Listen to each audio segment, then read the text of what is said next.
ഇത് കണ്ടിട്ട് സത്യം പറഞ്ഞു കഴിഞ്ഞാൽ എന്താ പറയേണ്ടതെന്ന് എനിക്കറിയത്തില്ല. കാരണം ഞാൻ ആറ്റുനോറ്റ് വളർത്തിയ പെറ്റൂനിയാണ് ദാണ്ട് ഈ ഒരു അവസ്ഥയിൽ കിടക്കുന്നത്. പുറത്ത് പോയിട്ട് തിരിച്ച് വന്നപ്പോൾ കണ്ട കാഴ്ചയാണ് കേട്ടോ ഇത്.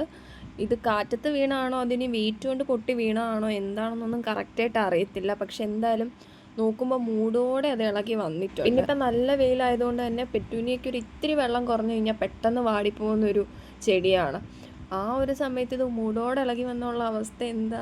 നല്ല രീതിക്ക് നല്ല ഭംഗിയായിട്ട് നിന്ന ചെടിയാണ് കേട്ടോ. പക്ഷെ ഇനി പെറ്റൂനിയുടെ തണ്ടെന്ന് പറഞ്ഞാൽ ഭയങ്കര നൈസാണ് കേട്ടോ. പിന്നെ ആ വള്ളിയിൽ ഇതിങ്ങനെ ഭയങ്കരമായിട്ട് പിടിച്ച് നിൽക്കുന്നതുകൊണ്ട് അതിൽ നൂരിയെടുക്കാനും ഭയങ്കര പാടായിരുന്നു. പിന്നെ അത് വലിച്ചൂരി കഴിഞ്ഞാൽ മൊത്തത്തിലെല്ലാം പൊട്ടിപ്പോവും എന്നുള്ളൊരു പേടി കൊണ്ട് ആ വള്ളിയിൽ നിന്ന് അതങ്ങോട്ട് മാറ്റാൻ നിന്നില്ല. ചട്ടി ആ വള്ളിയിലേക്ക് കയറ്റി വെച്ചിട്ട് അതിൽ നിന്ന് തന്നെ അങ്ങ് നട്ടു കൊടുക്കായിരുന്നു കേട്ടോ. ഇതിനും പിടിക്കുമല്ലോ എന്നൊന്നും അറിയത്തില്ല. എന്തായാലും നട്ടു കൊടുത്തിട്ടുണ്ട്, നോക്കാം.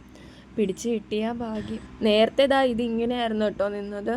ഇതിൻ്റെ അവസ്ഥയാണ് ഇപ്പം മുമ്പേ കണ്ടത്.